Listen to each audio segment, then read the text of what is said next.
Inspired by the life of the savvy and ambitious Colombian businesswoman Griselda Blanco comes a new Netflix original limited series. Griselda tells the story of a devoted mother who, with her lethal blend of charm and relentless savagery, creates one of the most powerful cartels in history. Witness Sofia Vergara's captivating transformation into the godmother of the underworld. Griselda, now streaming only on Netflix. When I say you've got to change, think about momentum.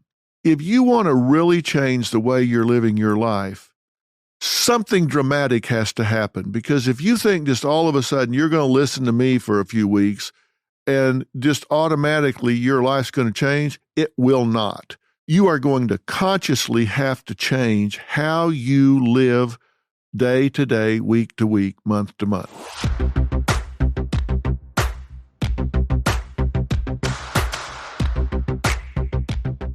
Hey, it's Dr. Phil here. We have been talking for a lot of weeks about a playbook for success in your life, and we finished up last week. I went from number 1 through 16, but we're not done because now I want to talk to you about what to do with all that information.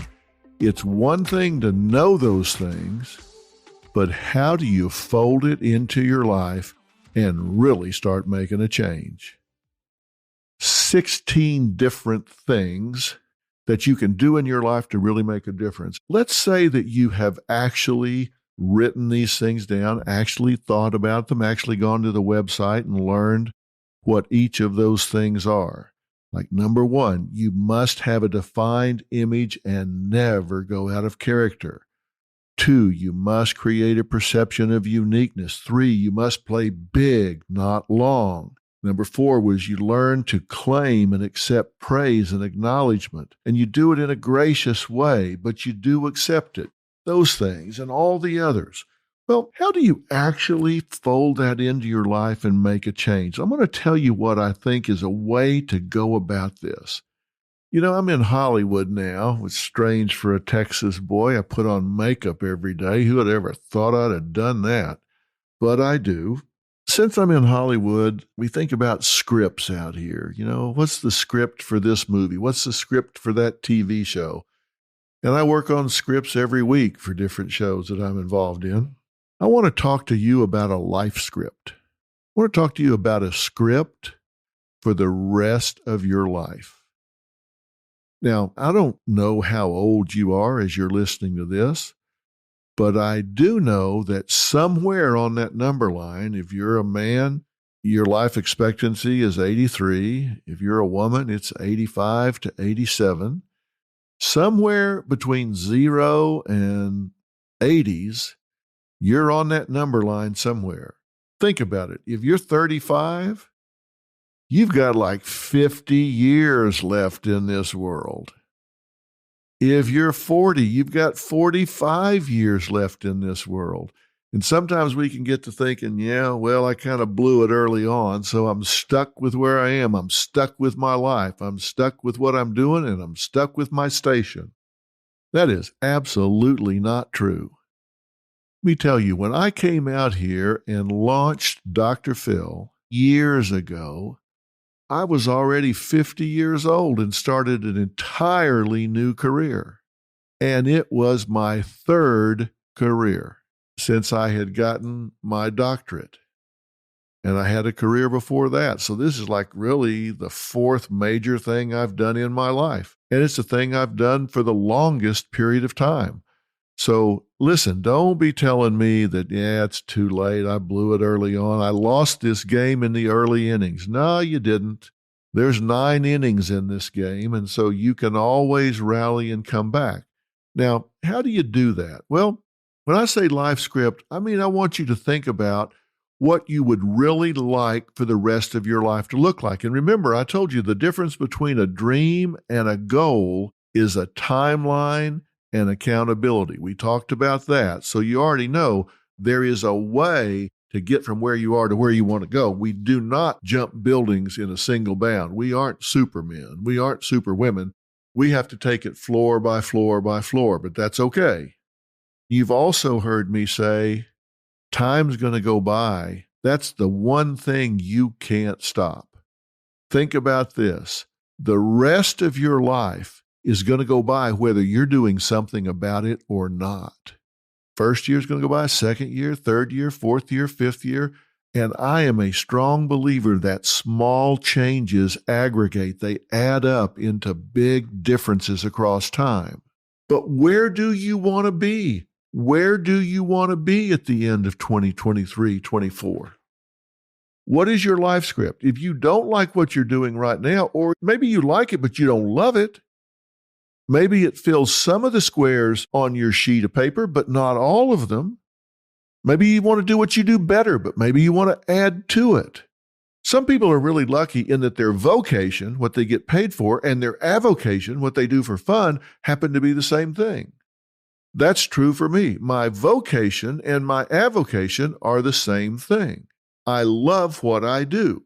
So that means I love getting up and going to work every day. Now, that doesn't mean every single day. I mean, sometimes I wake up and think, oh my God, I got to go down there again and do this, and I'm tired and I don't feel like it and I don't want to go. But that's rare. Most of the time, I feel pretty good. But I go even when I don't. I've gone down there and shot when I had the flu. I've gone there and shot when I had 6 broken ribs. I've gone down there and shot when I'd have been a lot better off doing something else. But most days, I'm enthused about it. It's just like doing this podcast right now. I'm enthused about it because I want you to hear what I have to say. I want you to use it. And the way to do that is to sit down and figure out, what's my life script? What do I want my life to look like? And don't be a victim. You're not stuck. Don't tell me you're stuck. You're not stuck. One of the things you've got to do to make that happen is you've got to start by doing an autopsy. That's grim sounding, isn't it? You got to do an autopsy on your life up till now.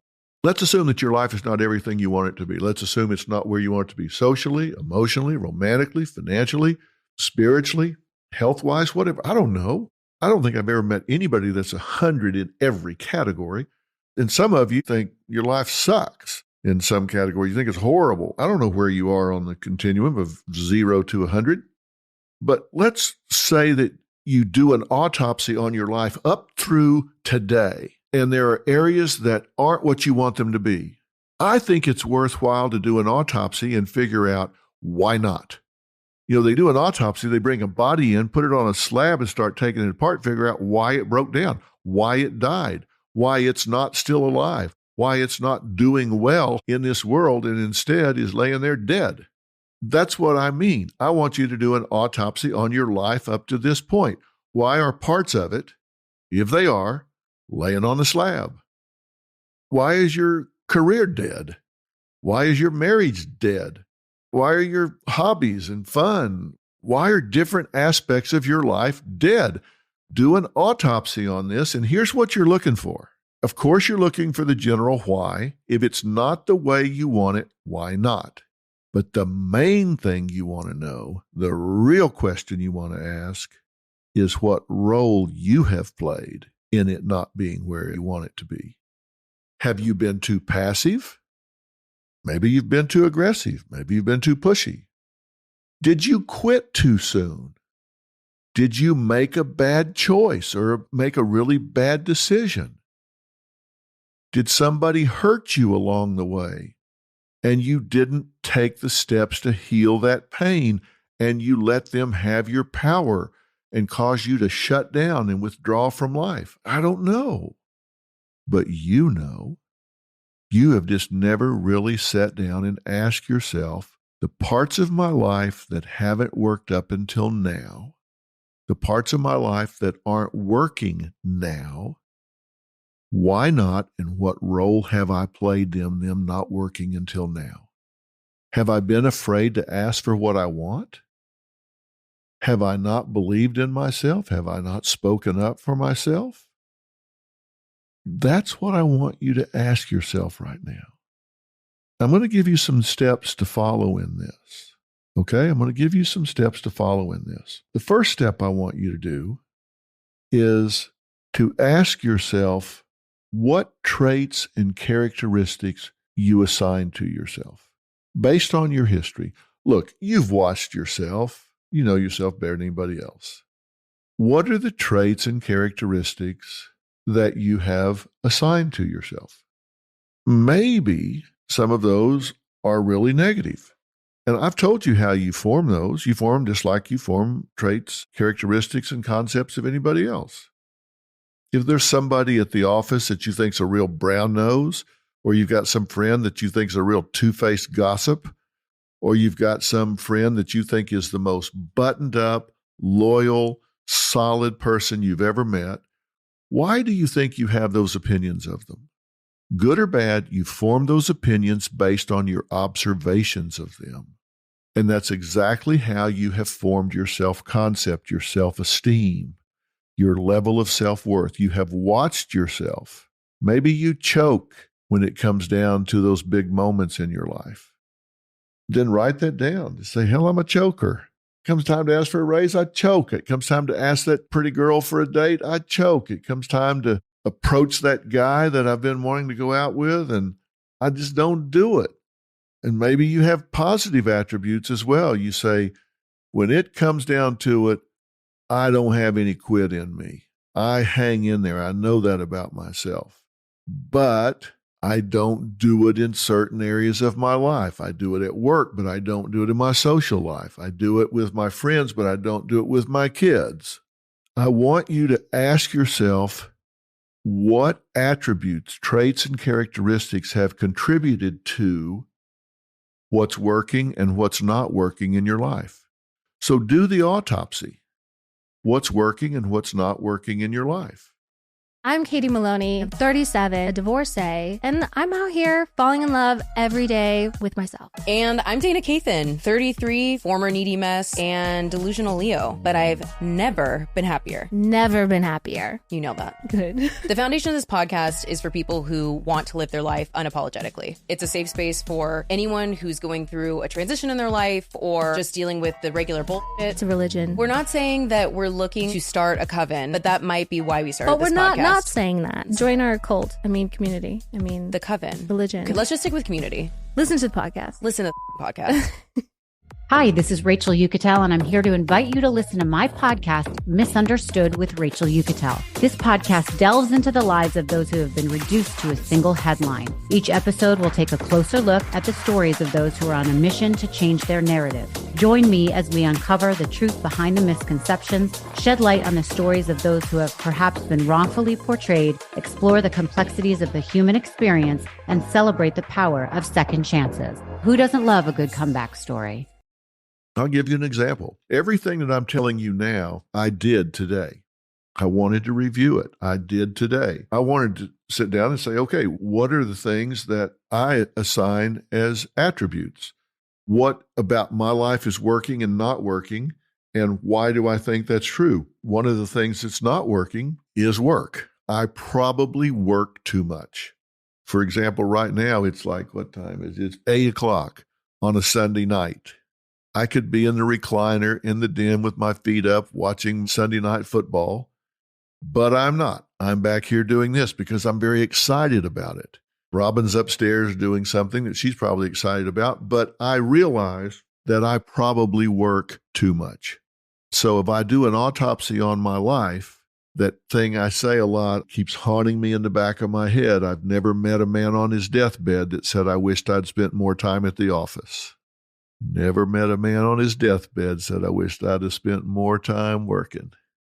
But like I said earlier, for me, my vocation and my avocation are the same thing. I get a lot of currency from this. I love what I do, but I need to do a better job of balancing that. So if I'm writing out my life script, I need to spend more time not working. I have the ability to travel the world, but I don't do it very much. And I need to do that. I have the ability to see different places and different things, and I want to do that while I can. I don't want to wait till I'm too old. They got to drag me up there in a gunny sack or something and say, here, look out the hole in the gunny sack. See what's out there? I want to do it when I can do it. I realize if I write my life script, I need to relax more and find joy in some other sorts of things. So In my self-attribution, I'm a real hard worker. When I get a hold of something, I'm like a dog with a bone. Man, I don't turn loose of it. But you can do that too much, and I think I do it too much. So as I do my autopsy, I recognize that, and that maybe it's time for me to reassess that and make a change.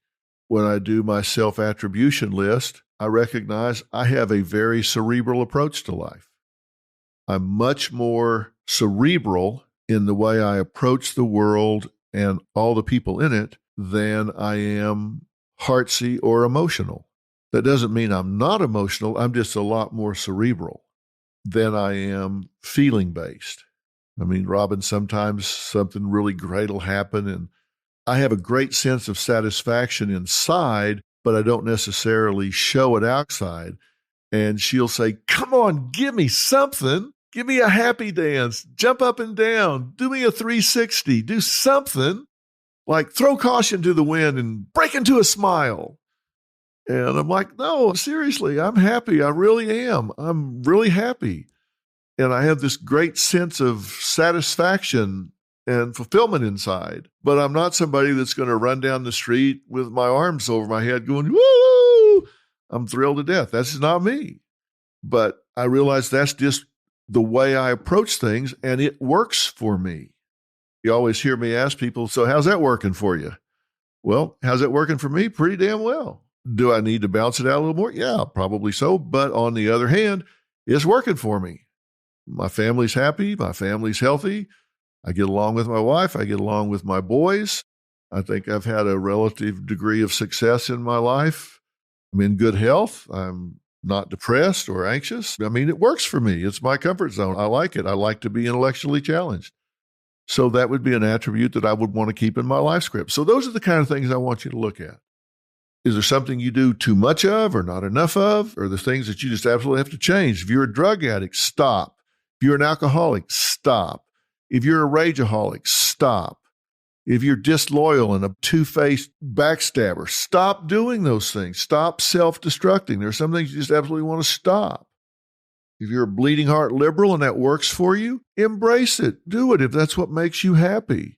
Do what works for you. You guys have probably heard me say many times, my dad used to say, and that's not just an intro or a lead-in for me. My dad used to say a lot of things to me as we were growing up. He was an alcoholic, but when he was sober, he was pretty insightful. I heard him say to me one time, I was talking about being in a bad situation, and he said, boy, you need to spend 5% of your time deciding whether the deal you've got is good or bad, and 95% of your time deciding what you're going to do about it. And that was really good advice that I took at a pretty young age. 5% of your time deciding whether what you've got, the hand you've been dealt, the situation you have in life. Okay, take 5% of your time, decide whether it's good or bad, fair or unfair, right or wrong, but then spend the rest of your time, the other 95% of your time saying, what am I going to do about it? Because really, that's where your power lies, right? It lies in what you're going to do about it. So I want you to do an autopsy and figure out, okay, how did I get here? And if you spend too much of your time saying so-and-so cheated me, so-and-so jerked me around, then you got your victim hat on too much. Because what I want you to focus on is what's your role in it. What did you do to get you there? Every time I talk to a couple that's getting ready to get married and it's their second or third marriage, I say, have you done a relationship autopsy? Have you gone back to the one that failed and figure out what you did to contribute to it failing? And if you haven't figured out what you contributed to the last one falling apart, you're not ready to get into another one. And you may say, well, but he was a jerk. That's the problem. He was a jerk. Well, okay, what did you own about that? You picked him. At least that. You picked him. You have to have some ownership in it.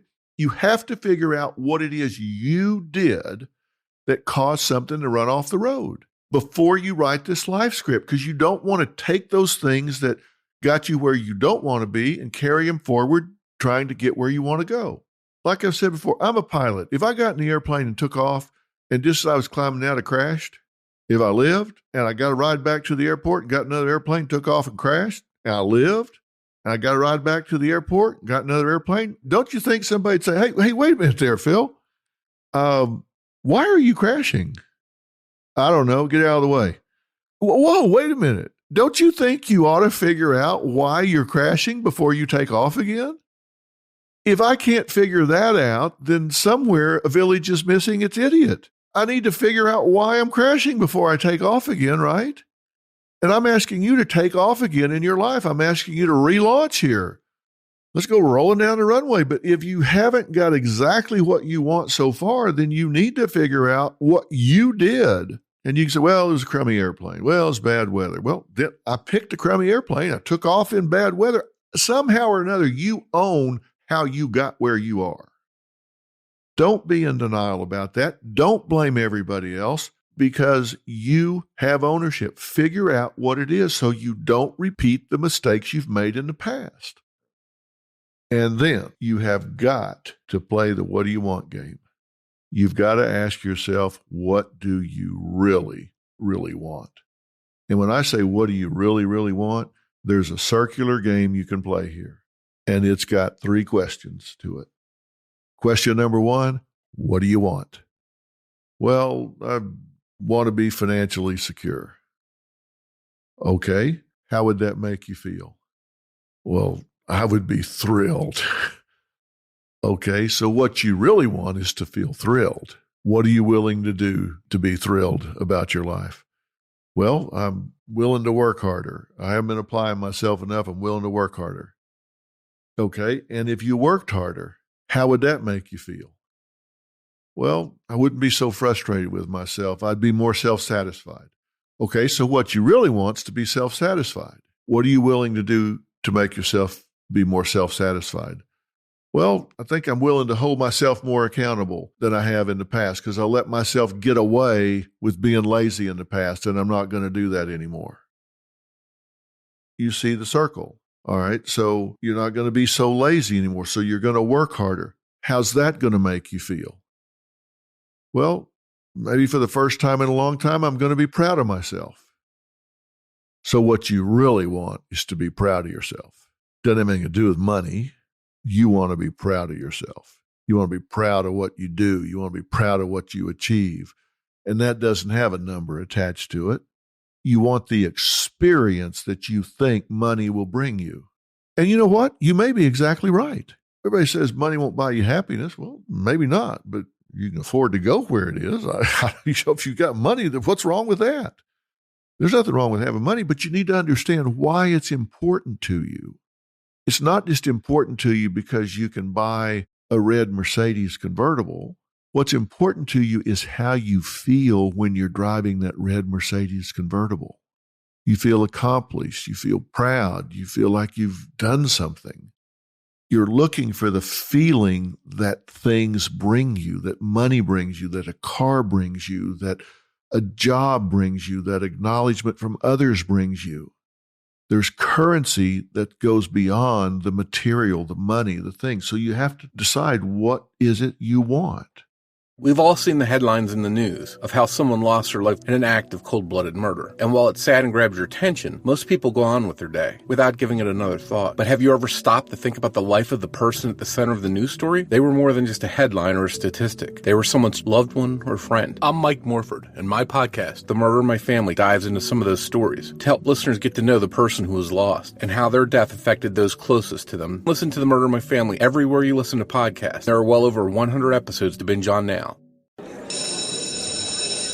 I'm Dr. Megan Sachs. And I'm Dr. Amy Sloshberg. And we're the host of the podcast Campus Killings. Our show covers some of the most sinister crimes to take place on or around school campuses, or the cases we discuss have a school-connected theme. And with the new school year comes an all-new second season of Campus Killings, which will debut on September 16th, 2023. But if you want to listen to Campus Killings now, you can binge all the episodes from Season 1, available everywhere you listen to podcasts.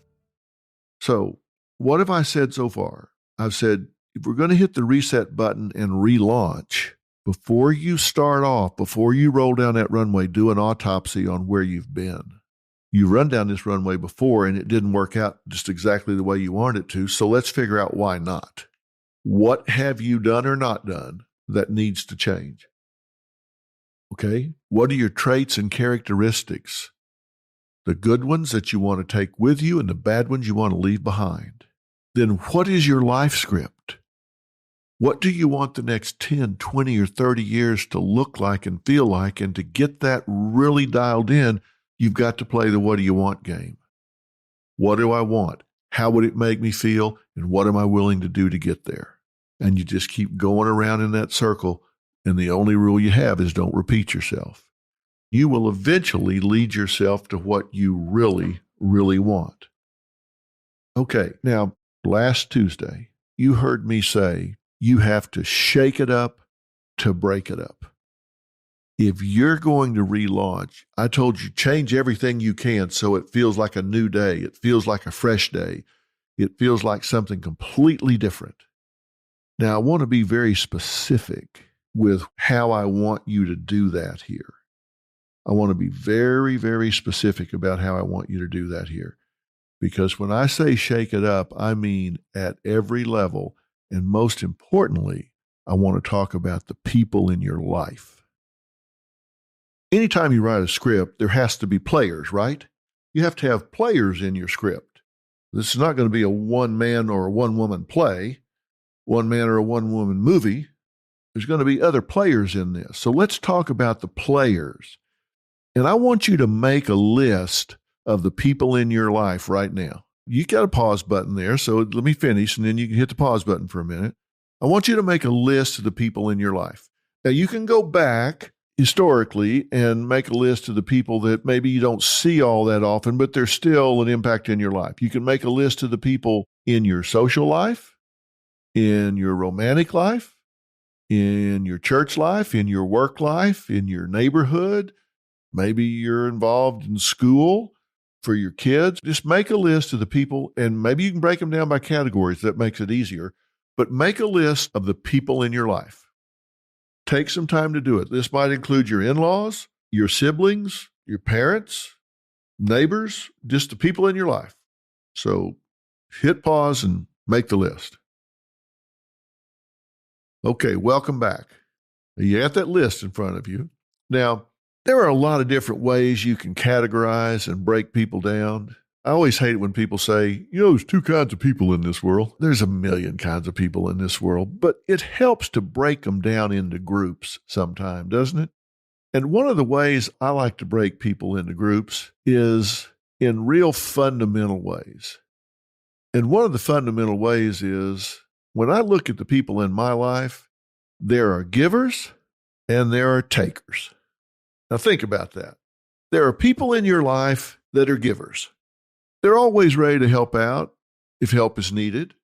They're ready to support you if necessary, lend a helping hand if you need an extra hand. Maybe you're scrambling around to cover everything, take care of your kids. You got a party you're going to throw or something, backyard barbecue or whatever. Hey, what can I bring? How can I help?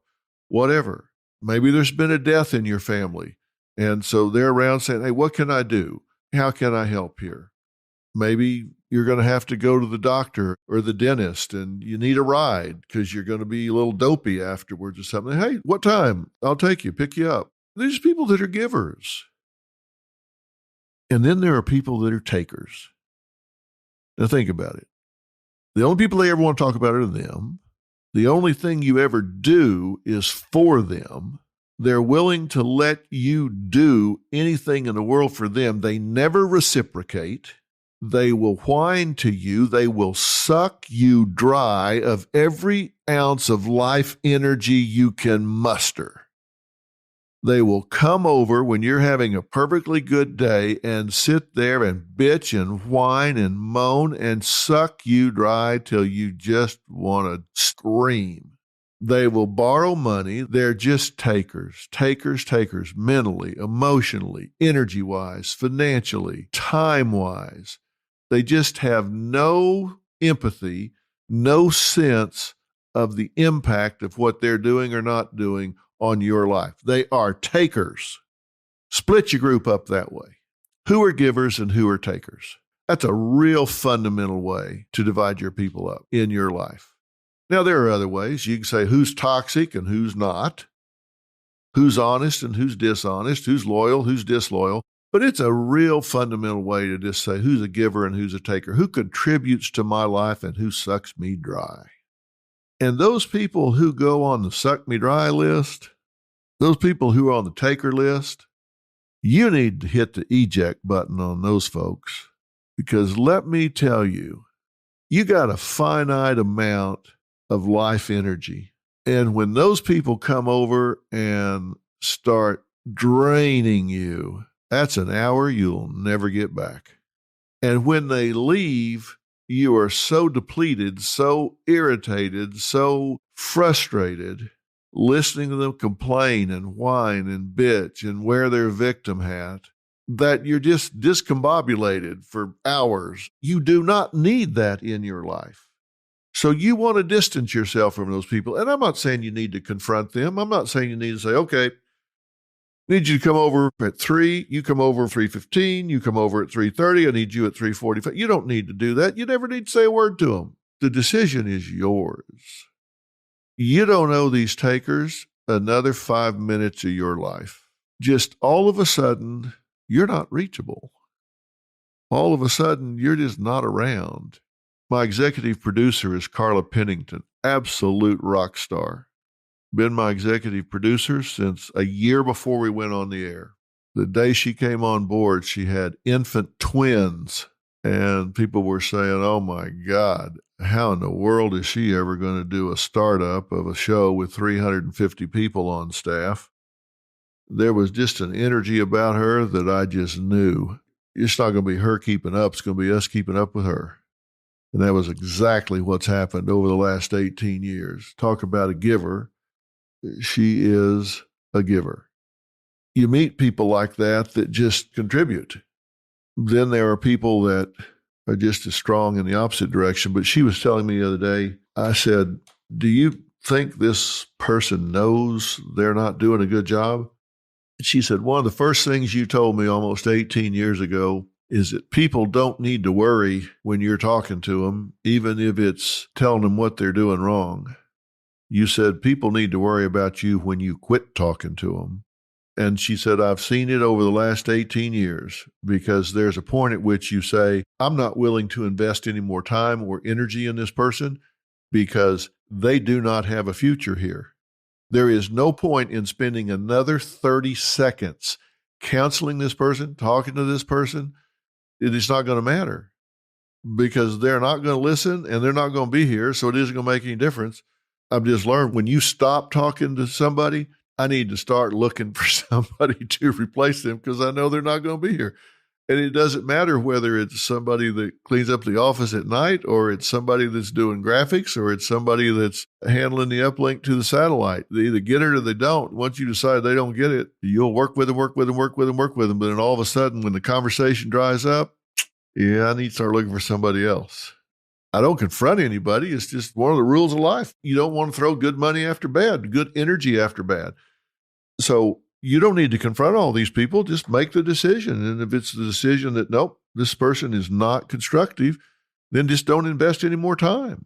Just move on. You have that right. In fact, you have that responsibility to yourself. Now, I say that like we dump people around here every day. We probably got the lowest turnover rate in the history of Hollywood.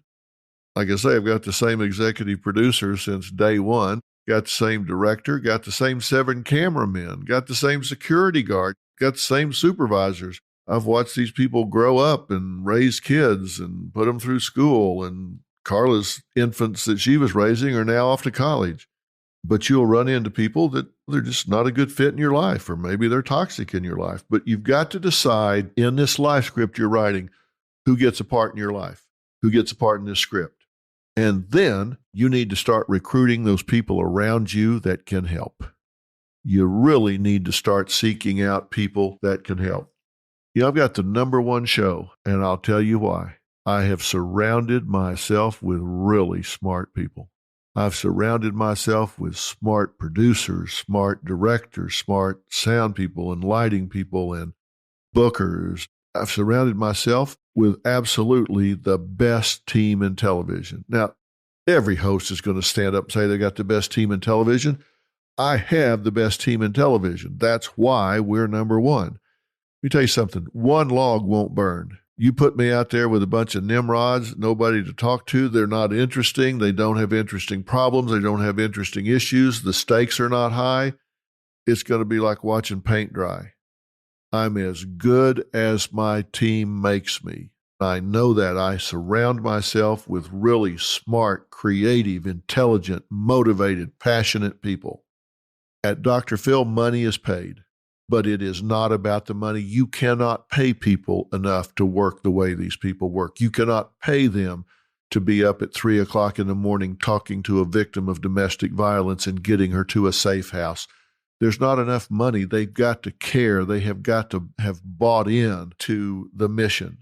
So how about you? Who do you need to surround yourself with? You want to surround yourself with people that'll help you push the rock up the hill, people that want to see you succeed.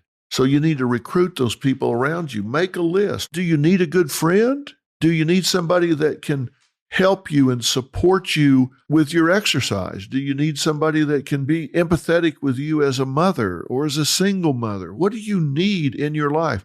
Don't just be standing on the corner in Winslow, Arizona, and just whoever walks by, like, hey, yeah, you're the first person to come by, so I guess we'll be life partners. No, that's not the way it works. Find out who you need. Look for the person you need. Recruit those people.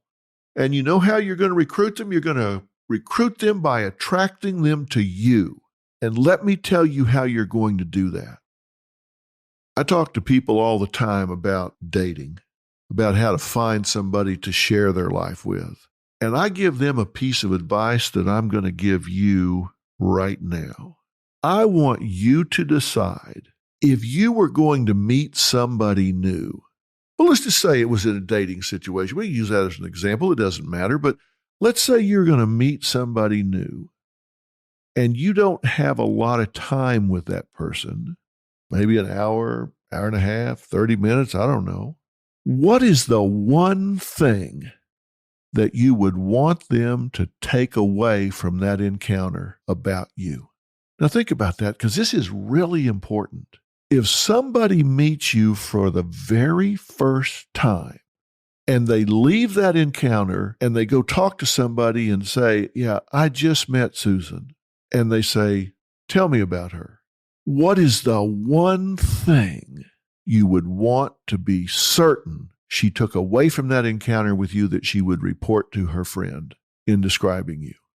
I tell you to think about that because when you meet someone, you can small talk. Yeah, just hot enough for you. How about them Cowboys? Did you see the Rams today? Did you see who was on the cover of Vogue? Did you know what about this or that? And you can talk politics or global warming, things that matter. But what about you? What do you want them to learn about you that is your best foot forward? We always say you never get a second chance at a first impression. So what is that first impression? What do you want them to take away about you? What's that impression you want to leave?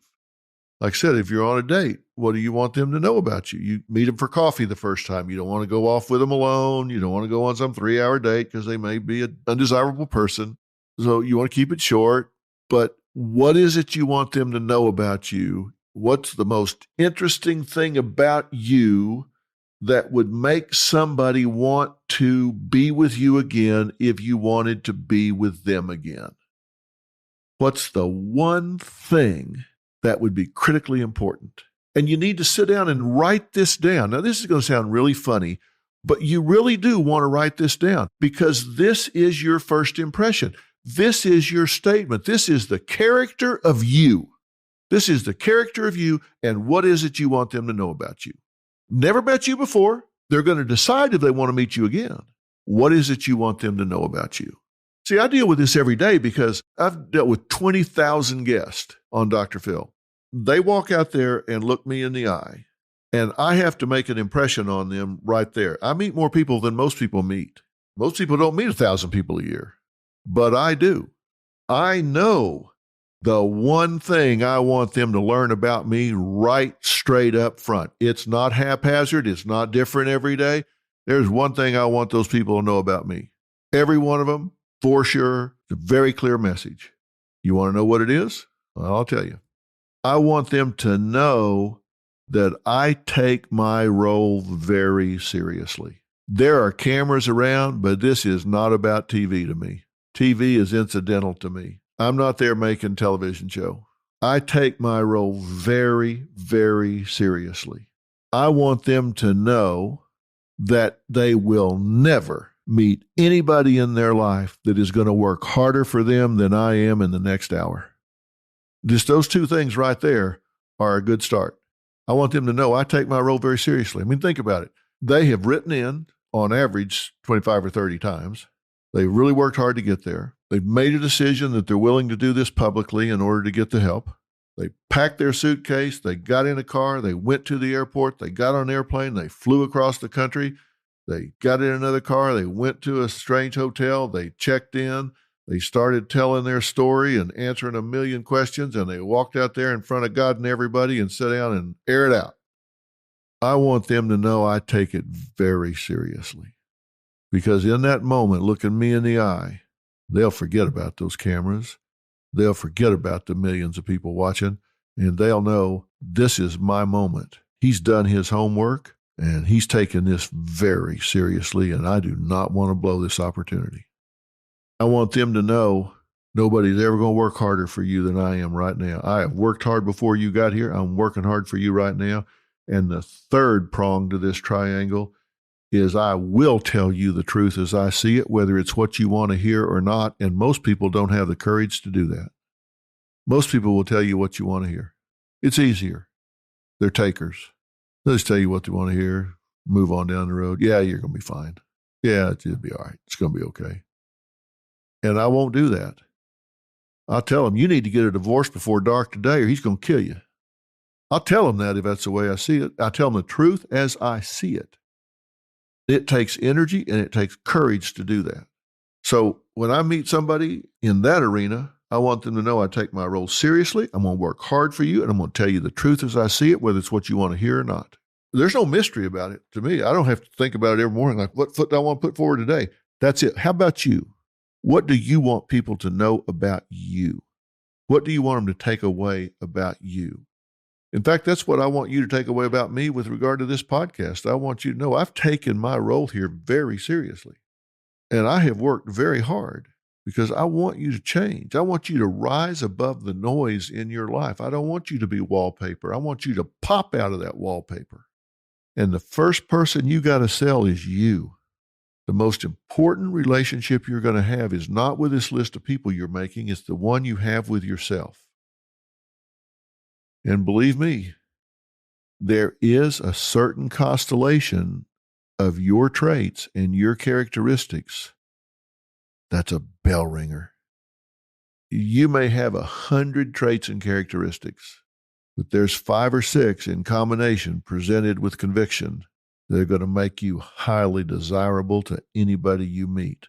You've got to take the time to figure out what they are.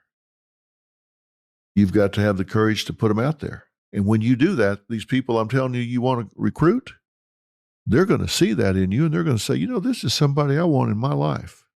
This is a nice person. This is a good person. I would do well to have this person in my life. So that's how you fold all this into your life. Remember I said be you on purpose? Be you on purpose. Have a life script. Know your traits and characteristics. Know what you want. Get rid of the takers in your life. Attract the people that you want. And you can only do that if you do an autopsy on why everything isn't the way you want it. And that's not by blaming others. That's by seeing what your role was. You're the only person you control. You can inspire others, but the only person you control is you. Remember, I told you, have a defined image and don't ever go out of character. That's that first impression. That's what you want to set forth. And then all the other things we've talked about become essential. Keep your options open. Deal with the truth. Don't live in denial. All of those things are so critical. And on the website, drfillintheblanks.com, I have all 16 of these things listed. You can go back and review them. And you can listen to all of these podcasts that I've done covering these 16 to help you put together what you need to write this life script. You may think, you know, this is interesting and it's been kind of entertaining. Okay, that's great. I didn't want to do this to entertain you. I really want you to do the things I'm talking about because I promise you, if you do what I'm talking about, your life will be different in a very short period of time. because I keep getting emails and people stopping me on the street saying, you know what? I did this. I did that when I did this one. It changed my life. My whole goal is to talk about things that matter to people who care. I do it on a podcast. I do it on Dr. Phil. These are not easy decisions, but they're important decisions, and that's why I'm talking about these things on Dr. Phil. That's how we choose our topics, because it impacts people's lives. You're listening now. I hope you'll watch later. We're going to talk some more. I'm Dr. Phil. Thanks for listening.